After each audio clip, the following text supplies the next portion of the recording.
Começa agora, Café com Política. Uma realização 96 FM e Jornal da Cidade. Muito bem-vindo à edição de hoje do Café com Política, que tem oferecimento de Brambila, acreditando no futuro. Eu sou o economista Reinaldo Cafeu e comigo aqui na bancada hoje o Kleber Santos. Bom dia, Kleber, bem-vindo. Bom dia, Cafeu, bom dia aos amigos que nos acompanham nessa manhã. Também conosco hoje, substituindo o grande João Jabur aqui, André Fleury. Bem-vindo, Fleury. Bom dia, Cafeu, bom dia a toda a nossa audiência. Também conosco o Ricardo Bizarra. Bom dia, Bizarra. Bom dia a todos. E o nosso convidado, o advogado e professor de Direito Constitucional, Luiz Herrera. Prazer em recebê-lo novamente aqui, Herrera. Bom dia, Café. Obrigado pelo convite. Muito bem. Bom, Fleury, nós temos aí alguns recortes, né, em nível local, né, e o Herrera até tem escrito alguns artigos, né, e essa semana não foi diferente. Sim. Acho que podemos começar com esse recorte local, né. Herrera, o que você tem observado? E a gente está muito atento aqui à Câmara. Eu, inclusive, estou também atento a essa questão dos novos pretensos 21 assessores. Sim, sim. Eu fiz uma simulação aqui, o Fleury conseguiu as informações para mim, calculei só o custo objetivo, não pus nem encargos, nem nada, né? R$2.540.000 por ano para ter 21 novos assessores, o que equivale a praticamente R$10 milhões num mandato, né? É muita coisa, né? Era o que se deveria ter discutido, falado, quando do debate na semana passada, né? Mas as comissões estão aprovando sem essa discussão. Eu acho que essa é a questão, né, Café? Isso você está falando dos cargos comissionados. Sim. Eu estou falando dos 21 assessores Sim. da Câmara. Esse não chegou a ser aprovado. Sim. Ele foi retirado para poder fazer uma adequação, mas é um... Eu me lembro, né? O presidente, o Marcos de Souza, no último mandato dele, conseguiu emplacar os 4 novos vereadores. Mas é bom Fique o alerta, então, já. Exatamente, é bom alertar aqui para ver se vai ter discussão ou não. Né? Exatamente, aprovadas São assim. as duas coisas. Acho que eu já estou paranoico com essa situação, porque está sempre acontecendo, né? Porque é justamente isso, né, Café? Eu tenho escrito já desde o ano passado, né? A minha preocupação não é propriamente, não necessariamente se voltar ao conteúdo. Eu acho que o conteúdo, ele faz parte do debate político lá na Câmara. Acho que a maioria ali na questão da votação, ela sempre vai ter um placar, e isso está tudo bem, mas os meus textos estão preocupados com a questão da forma, né? Eu tenho visto um atropelo absolutamente desnecessário, né? Aqui em Bauru, sobretudo pela Câmara. Isso tem sido gravado, a gente tem assistido isso e tem ficado... Eu escrevi o último artigo, Os Bobos da Corte, né? Coloquei esse título, porque eu verifiquei lá na segunda-feira passada que os vereadores estavam ali fazendo uma cena que, alegoricamente, né, o Palacete estava dando risada da situação, porque eles estavam ali como marionetes. Agora, o Fleury, você que acompanhou a sessão, e a gente tem visto até pronunciamentos, depois no dia seguinte, o próprio Segala esteve aqui, eu acompanhei, estava de férias, mas eu acompanhei a entrevista, e passou uma mensagem, eu acho que você pode até confirmar, que deu um basta, mas deu um basta assim. Eu virei um despachante, né? Foi essa a impressão que você tem lá? Foi mais ou menos isso. Engula. O Café, foi mais ou menos isso, né?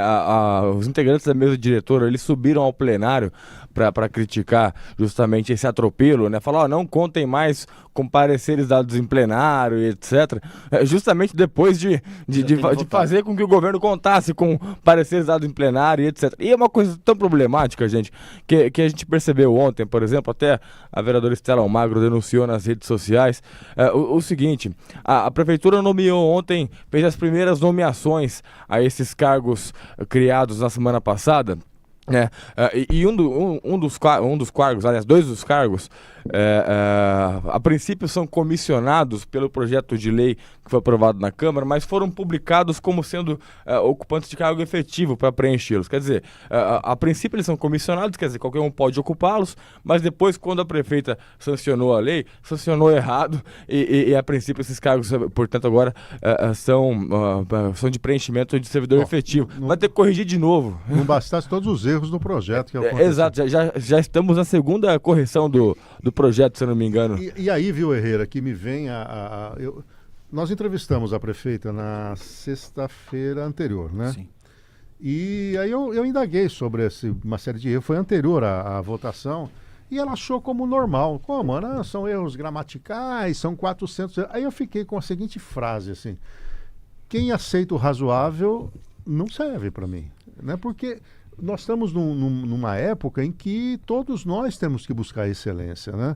Quer dizer, achar que é normal você ter uma estrutura de prefeitura que gasta quase 2 bilhões por ano, que você tem assessoria jurídica, você tem vários cargos ali, e entender que é razoável um projeto com 800 páginas, com 15 meses para fazer, levar na última semana mais de 400 páginas com erro e achar que isso é normal, eu acho que nós temos que rever o que é excelência no serviço público. Sem contar que pagou por isso, viu, Cafio? Sem contar que pagou uma empresa privada, né, num contrato de R$1,5 milhão, a empresa manda um projeto cheio de erro e agora a prefeitura vai deixar por isso mesmo? Não vai funcionar a empresa? A despeito dos erros gramaticais que possam haver aí, a questão é que se os vereadores de fato tiveram tempo de ler, né? E ficou claro que não, né? Eu faço uma aposta aqui, qualquer vereador, eu ligo agora que quem quiser fazer essa sabatina. Eu também chamo para o debate. Aponta o que se aprovou, não sabe. Não sabe, essa que é a questão, é esse que tem sido o problema, né? Então, é a pressa, o atropelo. Tem erros podem ter erros de gramaticais, de organização de projeto. Até recentemente, essa semana, um procurador do município escreveu um artigo sobre isso no Jornal da Cidade, né? Dizendo a respeito da necessidade de como se faz uma lei, né? A questão do atropelo, a questão da forma. Ele falou ali da inconstitucionalidade do conteúdo, da constitucionalidade da forma, como ela se elabora. Ele até fez a metáfora da salsicha, que eu também fiz no artigo dos bobos da corte, porque o que está saindo dessa Câmara? Como se prepara uma lei? É difícil se organizar uma lei de forma estrutural. E ele diz o seguinte, que isso pode gerar inconstitucionalidades funcionais. Muito inteligente o artigo dele, porque o que são inconstitucionalidades funcionais? Você prepara a lei, ela é aprovada, mas depois você não consegue executar, porque nem os próprios servidores conseguem depois colocar em prática a lei. Eu vivi isso com o PCCS, por exemplo, em Bauru. Na época que eu consegui desenhar o PCCS, chegava, conversava com o Donizete, conversava com o pessoal, e agora, como é que a gente vai aplicar esse artigo? Você ia ver de uma série de inconsistências e incongruências na prática do servidor público. Então é muito complicado, porque são leis muito complexas, e para isso precisa de muito debate. E não está sendo feito o debate. É esse o grande problema. Conosco aqui, Luiz Herrera, advogado e professor de Direito Constitucional. Vou colocar o Kleber Santos nessa conversa. Ô Kleber, você que assessora, faz um trabalho na área política, e eu quero fazer o recorte agora sobre um assessor novo. Em Bauru, a Câmara Municipal tem 2 assessores, eles querem acrescentar seriam mais 21 assessores, salário médio é de uns 7.700, mais quase 2.000 de vale-compra. Eu fiz a estimativa, 2.540.000, assim, direto por ano, quase mais de 10 milhões em 4 anos, fora todos os encargos, né? Você tem visto esse movimento em outras prefeituras de ampliação do número de assessores? São casos raros, né, Cafeu? Não é tão comum assim. Agora, o importante é que esse trabalho do assessor, se realmente se confirmar, é que a população entenda e veja isso como realmente necessário. Porque o grande problema é quando aumenta o número de pessoas, número de assessores, número de cargos de confiança, e a população não vê nenhum resultado prático disso. Uma das coisas que mais pegam em campanha política, quando está fazendo, é vou cortar cargos de confiança. Isso pega muito, isso dá muito voto, quando você fala que vai... Não foi diferente aqui. Isso que eu ia falar, inclusive a proposta da eleição anterior era de corte. Se eu entrar agora aqui no plano de governo, está lá. Era de corte. Enxugar o número de secretarias, né? Criou 17 cargos adicionais. Então, normalmente a campanha política tem muito disso, principalmente quem é de oposição. Olha, vamos cortar privilégio, vamos cortar cargo, comigo não vai ter desperdício.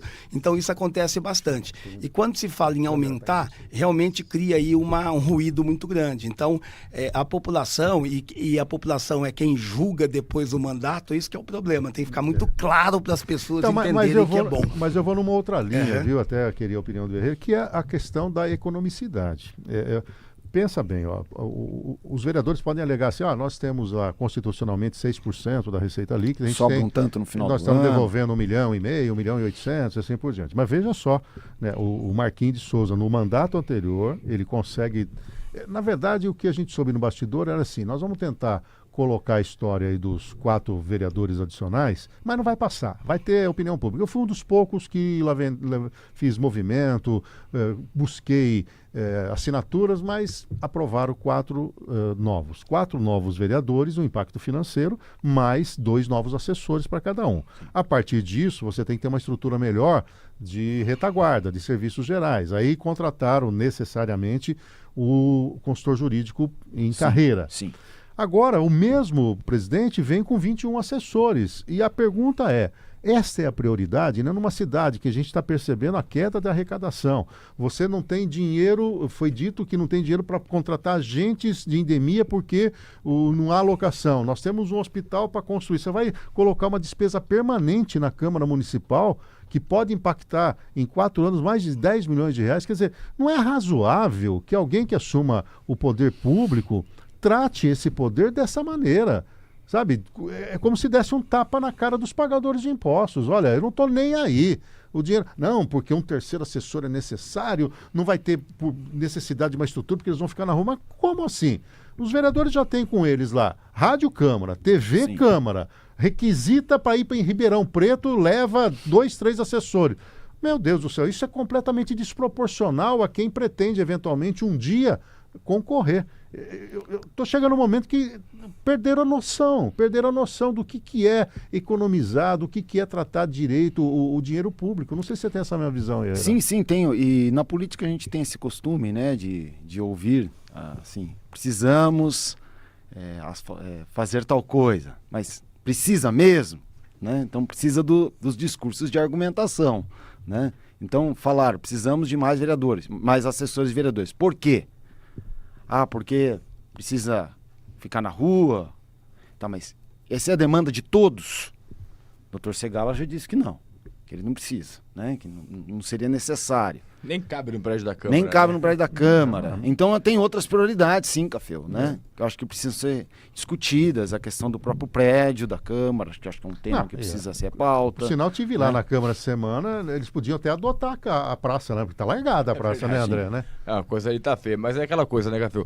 Tem uma frase de um senador e civilista brasileiro que morreu em 1912, se eu não me engano, Coelho Rodrigues, que fala o seguinte: quem usa óculos coloridos enxerga o mundo da cor dos vidros, né? Então, se você quiser enxergar aquilo que você pretende enxergar, só basta colocar um óculos ali colorido para você atingir aquela finalidade. Vamos lembrar aqui que a mesa diretora também estava discutindo recentemente vale alimentação para vereador, vale alimentação, que os vereadores já ganham 14 mil reais ali, viu, Café? Mas eles estavam discutindo vale alimentação porque precisa, né? Tem que comer aí, pô, o pessoal tá passando fome. E mais do que isso, a mesa pediu um parecer também da Procuradoria Jurídica, isso faz mais ou menos um mês. A questão não avançou porque a Procuradoria barrou, mas pediu um parecer sobre verba de gabinete. A coisa tá bem destrambelhada na Câmara, viu? Então, é isso. Eu não vejo, né? O Marquinhos vem aqui, me parece que ele tá... Como ele está no 4º mandato, ele colocou o férrice, né? Na verdade, a palavra não é bem essa, mas engatou. E eu não tô nem aí. Dá essa impressão, né? É como se não houvesse amanhã. É muito do que nós estamos vendo no governo federal, que a gente critica. Sim. Essa gastança desenfreada, que nesse caso gera inflação e aí fica mais evidente, mas estão querendo implantar em Bauru uma situação que vai sair ao controle, porque são despesas permanentes. Tudo isso vai tirar a capacidade do município de fazer investimento. Nós já estamos nesse limite. Esses temas que estão sendo trazidos são temas secundários frente àqueles que nós estamos precisando discutir, que é FUNPREV, etc. Então, que é outra bomba que vai chegar. Eles pautam os temas, aumentar o número de assessor, aumentar a alimentação. São indumentárias, são secundários no tema da política local. E eles se curvam a esses assuntos. É isso que me incomoda, né? Quer dizer, quais são as prioridades de discussão? E aí isso me vê um pouco assim de falta de seriedade, essa é a verdade, né? Na condução da própria função que se tem.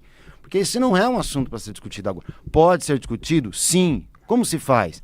pede para a Procuradoria Jurídica analisar se pode ter vale alimentação ou não, passa pelo setor econômico da Câmara, ver qual é o impacto econômico dos assessores, mas vamos discutir os temas que precisam ser discutidos, né? Então essas coisas começam a se entrar na pauta, tomar tempo da pauta da política local. Enquanto isso, nós temos aí vários assuntos importantes a serem discutidos. É igual o Supremo discutindo se pode chamar de ladrão ou não pode chamar de ladrão. Exatamente. Ô Kleber, do ponto de vista prático, uma decisão que pode contrariar o desejo do grosso da população, o eleitor ele é capaz de captar isso ou por ser agora praticamente o primeiro ano de mandato, isso cai no esquecimento com o passar do tempo? Depende do impacto, Cafeu, depende muito da narrativa, depende muito da forma com que isso chega na população. As pessoas, no dia a dia, elas não acompanham como a gente acompanha a política. Ela está preocupada em sustentar a casa, com o emprego, com a luta do dia a dia. Então, isso é que toma conta dos temas familiares, dos temas das pessoas de uma maneira geral. Agora, a maneira com que isso chega na população, a versão que se chega, a narrativa que se chega, é isso que vai impactar. Então, depende da clareza. Se ela entender que se isso não chegar bem decodificado, bem explicadinho, ela não vai ter elementos suficientes para analisar, para entender isso. De qualquer forma, todo tipo de medida mais amarga ou mais polêmica, como você colocou, sempre entra na pauta no começo do mandato para que isso possa diluir ao longo do tempo. Mas, olha, a questão de diluir ao longo do tempo, isso tem caído por terra muitas vezes. Porque como o voto é algo emocional, 90% emocional e 10% razão, se aquele impacto, se aquela emoção é muito forte, ela gruda na memória de longo prazo. Isso fora as redes sociais que ficam reproduzindo isso. Então depende de quem assume o argumento, de quem segue com isso, E outra, a repetição em política é fundamental. Por isso que muita coisa some, porque não tem repetição. Então, houve uma discussão, morreu por ali, ficou. E a coisa só fica quando há repetição. A repetição é fundamental na comunicação de uma maneira geral e principalmente na comunicação política. Vou esclarecer aqui para o Walter Lopes. O Télio está perguntando se os 21 assessores, se aprovados, né, ficarão só no mandato ou para sempre? Para sempre. Para sempre. Forever. Forever.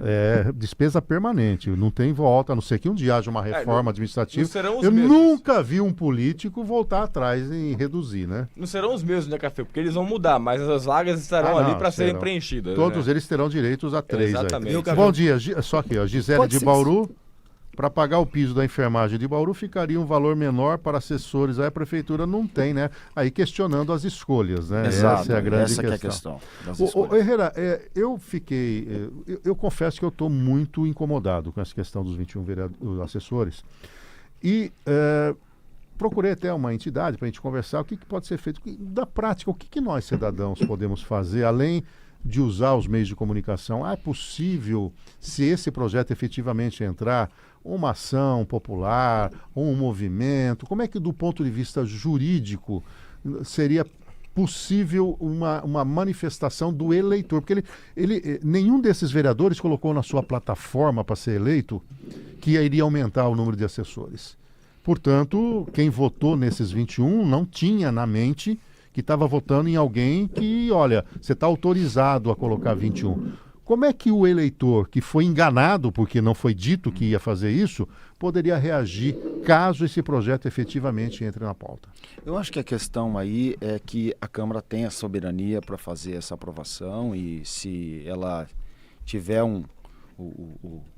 a quantidade aí de vereadores suficientes, aprovará. Agora, a questão é... Não, eu digo da reação preliminar da população. Isso. Ação popular seria o caminho, né? Respondendo sua pergunta. Acho que seria o único caminho que eu vejo. Ou um movimento de assinaturas. Sim, sem dúvida. Aí tem toda a desobediência civil aí que pode ser feita, né? As manifestações aí que podem ser feitas, né? Fazer uma assinatura na internet. Exato, Você é favorável ou contra para ter lá, 1.000 pessoas, 2.000... É uma ação... Pressão popular em cima do vereador. né? E no dia da votação, E no dia da votação, ocupar lá a Isso. galeria, ter alguma coisa que ele fique incomodado. esse é um assunto que está na minha pauta no sentido de pensá-lo, né? E vou colocá-lo de algum modo em textos, né? Que seja, é uma forma que eu tenho de fazer o debate, a provocação desses assuntos. Eu, né? Fleury e nós temos aqui Exato. o jornal e a rádio. E cada um tem um meio. Esperamos a que os gente outros relata- colegas também façam o mesmo. O papel aqui é relatar o que acontece e muitas vezes os fatos são lamentáveis, né? A gente espera que a população, né, tome, de certo nível, né, Kleber, essa consciência, né, Reaja, né? reaja, né, de nos micro problemas o se que eu já- manifestem, né? Que eu já observei que é um tema que tem reação negativa. Eu fiz uma publicação no meu Facebook com o impacto financeiro, esse que eu calculei, né? Então eu coloquei um por um lá, 13 remunerações, mais os benefícios, blá blá blá, né? E pus os 2.540.000. O Coaraci, que é do DAI, ele pegou meu post e reproduziu. Tem milhares já de reproduções dele. Então acho que é um caminho, caminho, né? Que é o caminho. cada um gravar um vídeo se colocando, as lideranças, né, empresariais, lideranças de bairro, todo mundo começar a pressionar. Acho que esse é o caminho, né, Herrera? Agora, como que a massa acessa essas informações, né, e consegue também fazer um movimento, né? Acho que essa é a questão, né? E nesse aspecto que eu gostaria até do testemunho do Kleber, outro dia até conversando com o Bizarro aqui, a política é uma coisa curiosa. Tirando aí o fato das redes sociais, que hoje a gente está mais ligado, mas, por exemplo, a sessão da Câmara de segunda-feira agora. Então vai ter lá, ou teve essa sessão da semana passada lá, toda polêmica, aprovaram um monte de projeto que não deveria, semana retrasada.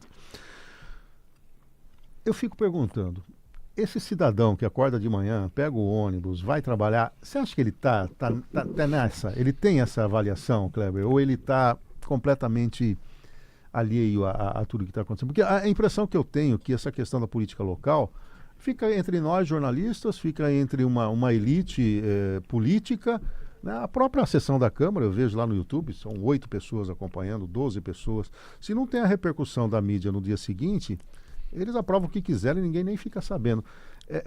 O cidadão comum, ele não tem esse interesse? Ou ele está melhorando nesse aspecto, Kleber? O acompanhamento é mínimo, viu, Café? O acompanhamento é mínimo. A não ser que o assunto tome conta, tenha uma polêmica, algo que envolva, e tem que envolver diretamente a pessoa. Se aquilo não impacta a pessoa, é o mundo dela, né? As pessoas veem o mundo por uma janela, a janela da casa dela. Então, essa aqui é a minha realidade. Eu olho aqui, isso está me impactando ou não? Isso é briga de político. Muitas vezes o que ocorre é essa questão de tribuna, de debate político, de discussão. A população já sabe que o mundo político é um mundo de divergência, de briga. Então, ela simplesmente entende como algo ali que está acontecendo, mas é um outro mundo. O meu mundo é esse e o mundo da política é aquele outro mundo que não tem nada a ver comigo. Então, existe essa cultura, de certa forma. Então, a população, ela se envolve quando aquilo impacta diretamente. Então, você vê um governo federal, por exemplo, nesse momento, está doendo no bolso. Então, se doeu no bolso, afetou, aí sim eu acordo para aquilo. Perfeito. Se não houvesse isso, normal, a coisa vai andando. Se tivesse só em nível político, ideológico, vai embora. Agora, mexeu no meu bolso, mexeu com meu filho, mexeu com a minha vida, mexeu com a aposentadoria, mexeu com alguma coisa assim, aí se incomoda. Aí se incomoda, aí sim se envolve. Perfeito. Meu caro Luiz Herrera, é aquele negócio, olha, eu estou com um censo aqui, e está dizendo o seguinte, nós temos que redesenhar a representatividade. Eu não vou mexer no Senado Federal porque é a representação dos estados, então são 3 cada um. Mas nós precisamos tirar um deputado de Rio de Janeiro, recolocar no Amazonas, porque o censo mostrou que está desproporcional. Qual é a saída? Aumentar. Por que eu vou reduzir no Rio e aumentar onde? Vamos aumentar em todo lugar. É uma brincadeira, né? Exatamente, né? A Constituição lá traz essa questão, né, da quantidade de deputados federais, né, considerando a quantidade de habitantes, né? Então o censo no acaba... caso e tem um limite de 70, que é o caso do estado de São Paulo. Exatamente, né? São Paulo tem um máximo de 70. E agora tem essa proposta, né, que já foi aí pré-aprovada, vamos dizer, né, de elevação do número de deputados federais. Café, mais uma vez, né? A gente está discutindo a questão de orçamento municipal e a gente também está olhando ali para o orçamento. Tudo me parece uma questão de como lidar com o orçamento, né? E as razões disso, né? Do porquê que aumentar essa quantidade de deputados federais não faz o menor sentido. Faz o menor sentido. Fora o impacto financeiro Exatamente. pesadíssimo, né, que vai ter. E aí, né, Fleury, tem um desencadeia, porque as assembleias legislativas dos estados são proporcionais também à representatividade lá no Congresso. Aí você vai ter aumento também em alguns estados. É um efeito cascata, né, Café? É um efeito cascata. É a mesma coisa de você aprovar, por exemplo, aumento para o prefeito de uma cidade, né? Porque isso eleva o teto salarial do município e cria um efeito cascata sobre todos os servidores, né? Então, muitas vezes, prefeitos aprovam aí... E quando aumenta o salário do Supremo, que Isso, também vai para o juiz. todo o funcionalismo público. Perfeito. Bom, tá aí, vamos acompanhar, mas aquele negócio, né? Quando você advoga em causa própria, é tudo mais fácil, né? Se tivesse uma justificativa, né? Mas Ô não Kleber, e o caso aí do Ramagem? Dá uma atualizada pra gente. Ele acabou, essa semana teve um ganho, né, da oposição lá no Congresso, entendendo que o que eles votaram daria condições de suspender, né, brecar aquela ação, né?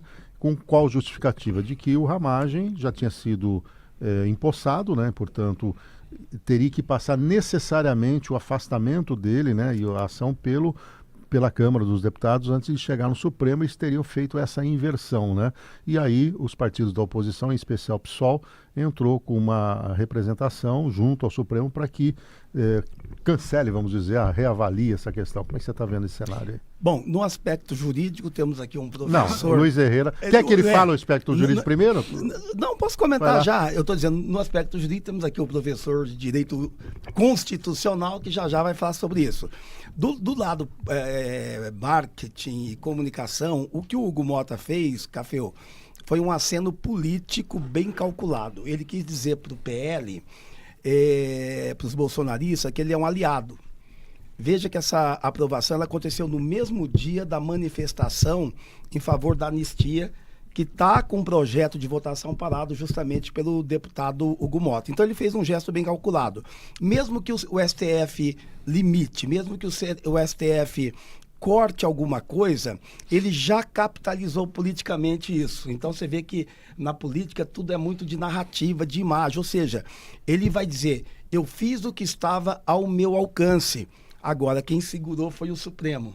Então, ao mesmo tempo, ele não pode brigar com o Supremo. Por quê? Porque já vai estar na mão do Supremo também, que pode manter ou barrar esse projeto que acaba de ser aprovado, como a gente já teve aí parcialmente aprovado, que aumenta o número de deputados. Isso vai estar na mão do Supremo daqui a pouco, não tenho dúvida. Também porque vai ter ação em cima disso. Isso, né? e essa questão que vai estar no Supremo, e o Hugo Mota não pode bater de frente com o Supremo, por quê? Porque ele é parte interessada também nesse aumento de deputados, que o Estado dele ia perder 2 vagas de deputado. E por isso até que uma parte da direita e até do PL, o Ramagem, por exemplo, votou favorável, porque ele também é do Rio de Janeiro que perderia... Acho que 4, me perderiam parece. 4 no Rio de Janeiro. Quer dizer, é um olhar no eleitor conservador e o outro no sistema. É isso. Perfeito. Herrera, do ponto de vista jurídico, né, esse movimento de passar essa ação toda contra aquele primeiro bloco em que está o Ramagem incluído, é um movimento que se reveste de legalidade ou você acredita que não terá esse respaldo jurídico? O Parlamento e o STF na eterna briga, né, de fazer esses jogos, né, de forças, né? Por quê? Essa aprovação que foi feita agora, ela está na Constituição, é o artigo 53, parágrafo 3º da Constituição, diz que quando um deputado, ele então tem uma denúncia recebida no Supremo Tribunal Federal, o Tribunal Federal ele comunica à Câmara, então a Câmara, ao receber aquilo, ela pode ter uma postura, ela pode sustar o andamento daquele processo no Supremo Tribunal Federal. É uma espécie de freios e contrapesos, né? Olha, enquanto ele está aqui conosco, trabalhando como deputado, então ele não será processado. Ocorre que essa resolução, e o parágrafo 3º diz isso com muita clareza, é após a diplomação, é de atos relacionados após a diplomação. Portanto, atos criminosos, ou supostamente delitos, cometidos pelo Ramagem, após a sua diplomação como deputado, sendo que aquilo que está sendo discutido no Supremo são atos enquanto ele é ex-diretor da ABIN, ou seja, ele ainda não era deputado.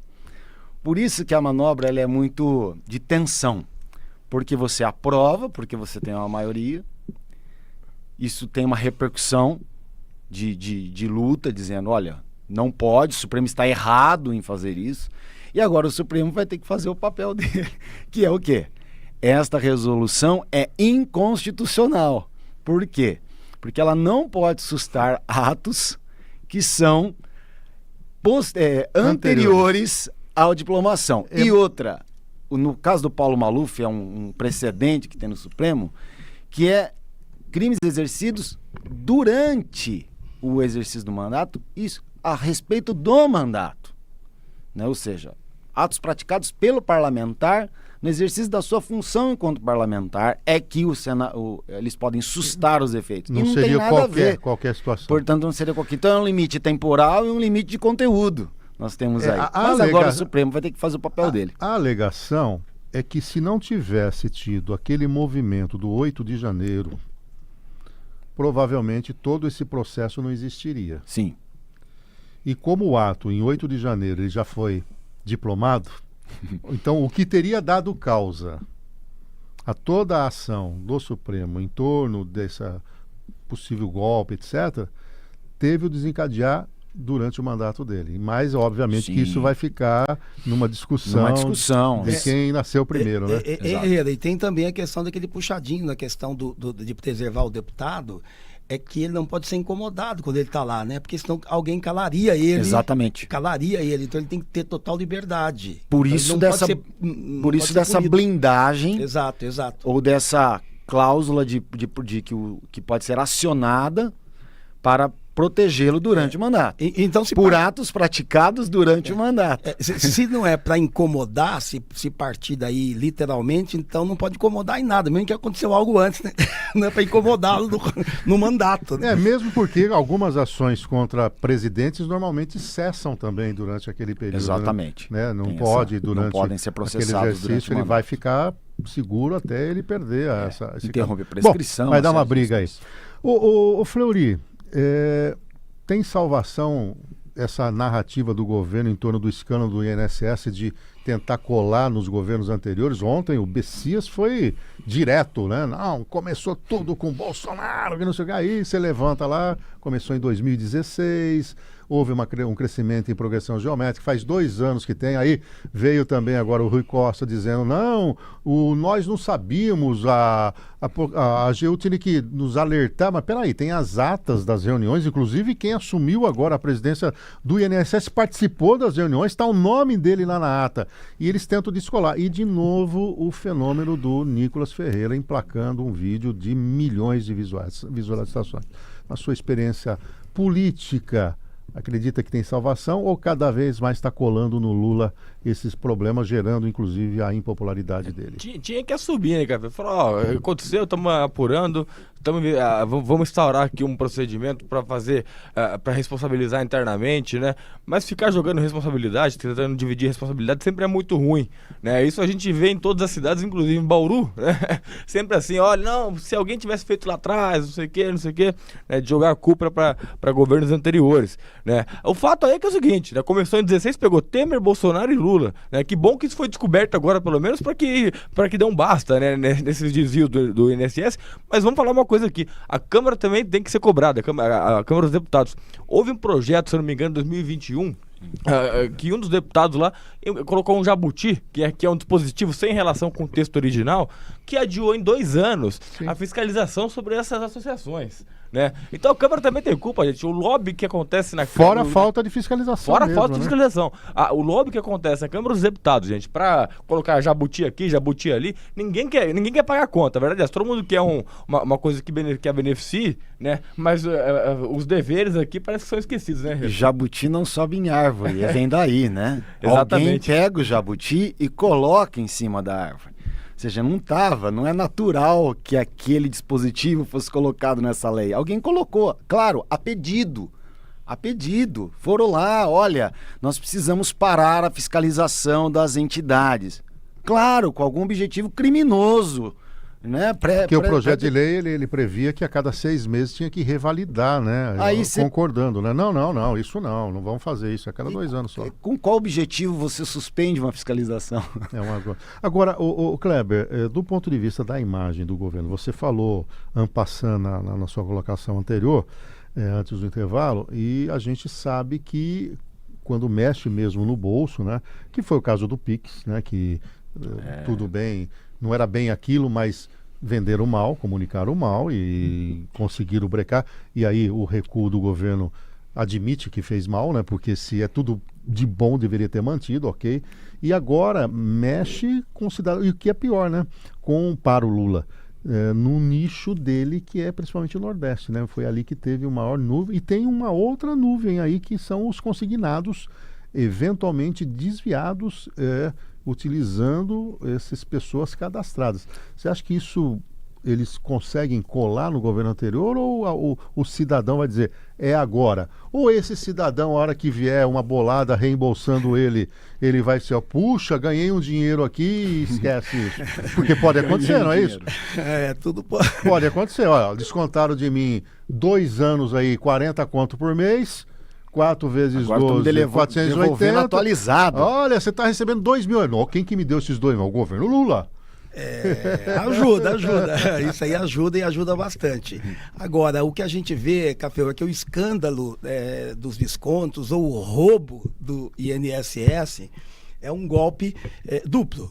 No bolso dos aposentados e na imagem do governo Lula do ponto de vista político. E isso é bem forte, por quê?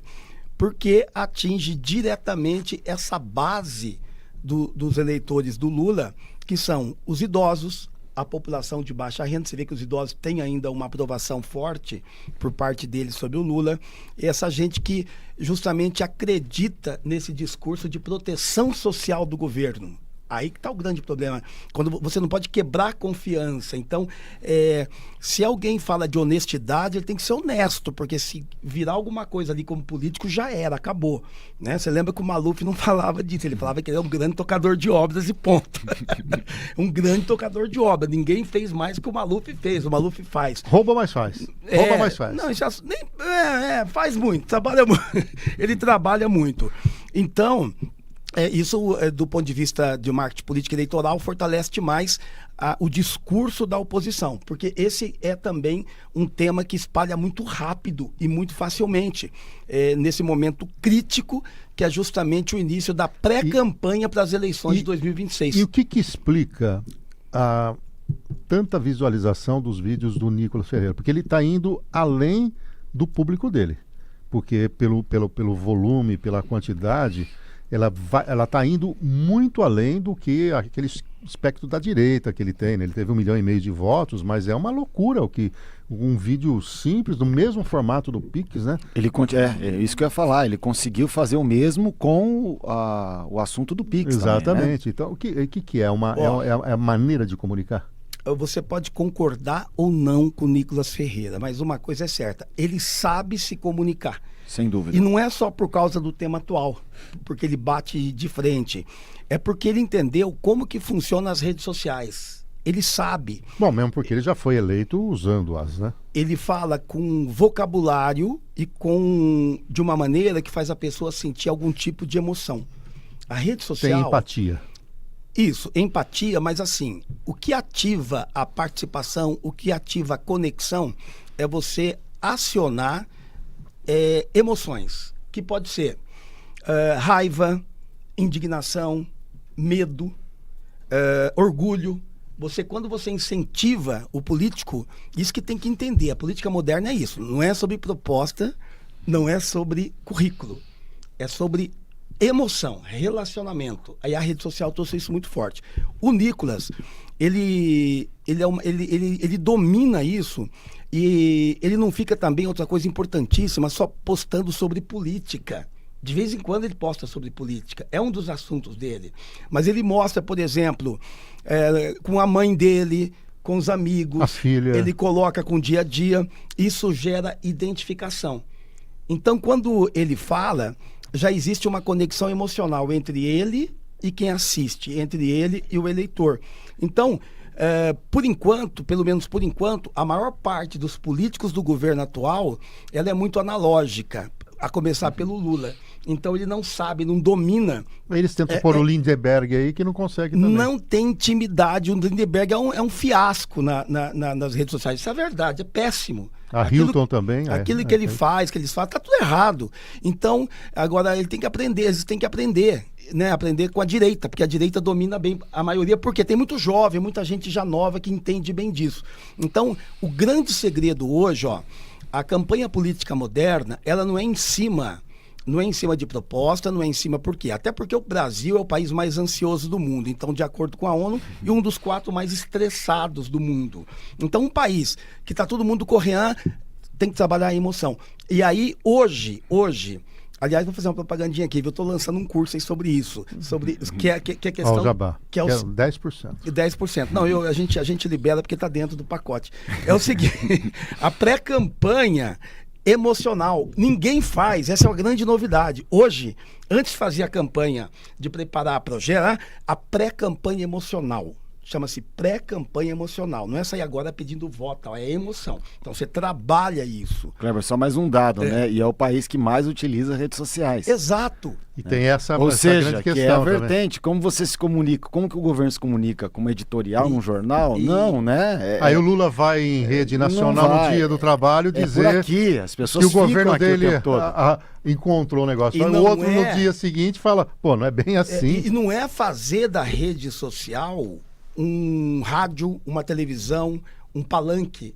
Ela tem outra pegada, outra conversa, outro jeito de se comunicar. É uma coisa mais íntima, mais pessoal, é em nível pessoal. É a hiperpersonalização, é isso que está funcionando hoje. Para a gente fechar esse recorte e depois arrematar com Bauru, saiu uma pesquisa de um instituto, de uma fundação, que aponta que entre 14 e 64 anos nós temos 29% de analfabetos funcionais.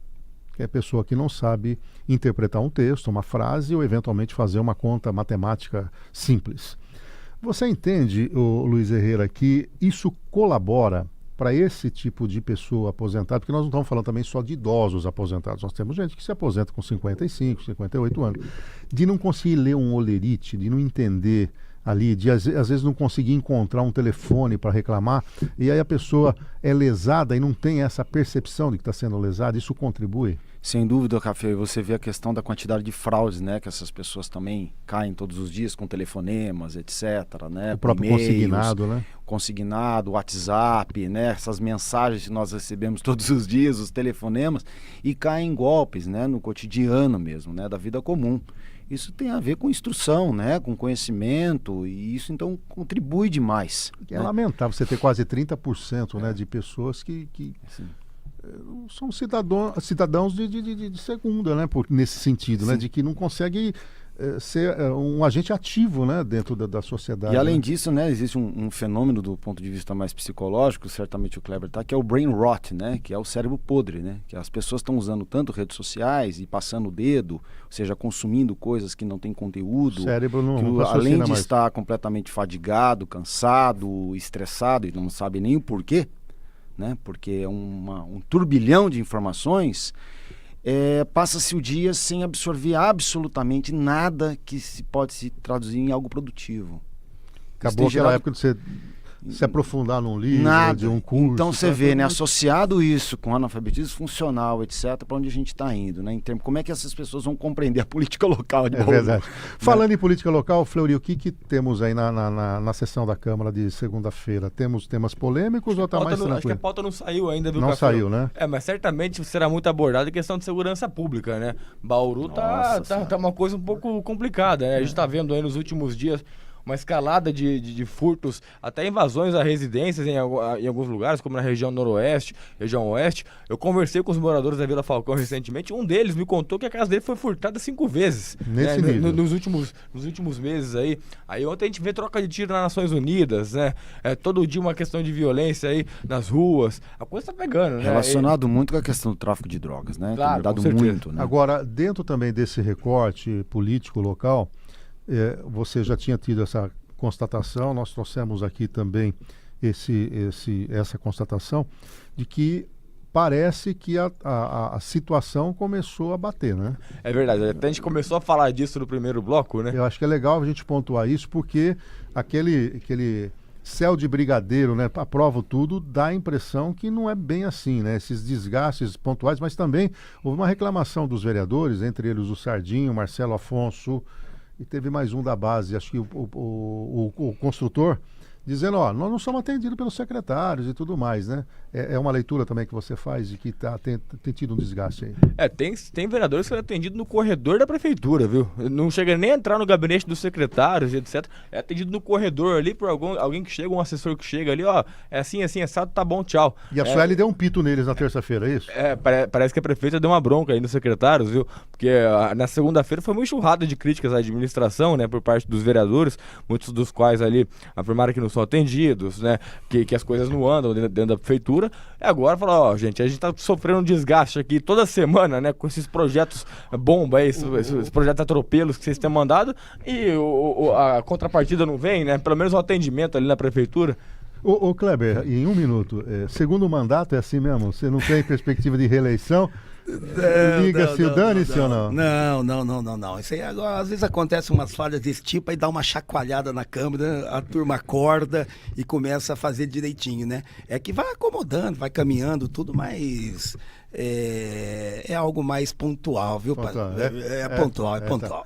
Ô, Herrera, bom, na sua leitura, esses problemas continuarão e, obviamente, que a sociedade vai ter que estar atenta, né, a esses atropelos e também uma crítica construtiva de que um poder tem que ser um poder efetivo e não um cartório, né? Sem dúvida, eu acho que essa é a grande crítica que a gente faz ao legislativo, né, que todo mundo tem feito, né, e eles mesmos agora estão fazendo essa meia-culpa, né? Isso começa aí com o discurso do Marquinhos em plenário, também do vereador André Maldonado, né? Começa com esse discurso logo ali no meio da votação, né?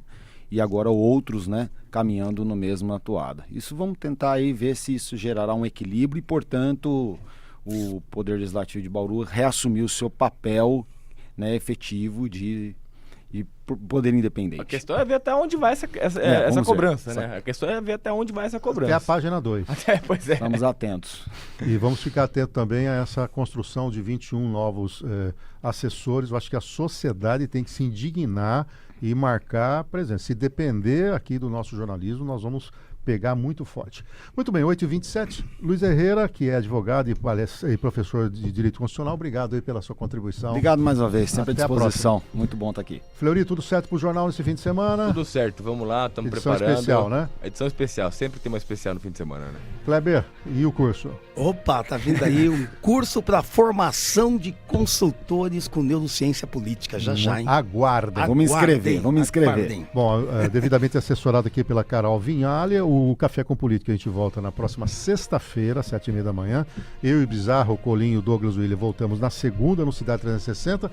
E como o meu nome é trabalho, o meu nome é Hora Extra, o sobrenome é Hora Extra, amanhã às 7 da manhã, ao vivo, estarei aqui no Economia 360. Eu vou trazer o Tiago Munaro, que é advogado. Nós vamos falar de direitos do consumidor na véspera aí do Dia das Mães. Temos notícias do agro, do mercado financeiro, orientações de aplicações financeiras, a economia popular para você amanhã, 7 da manhã, das 7 às 8h30 da manhã. Espero vocês. Você ouviu Café com Política. Sua dose semanal de informação e opiniões aqui na 96 FM e nas multiplataformas do Jornal da Cidade.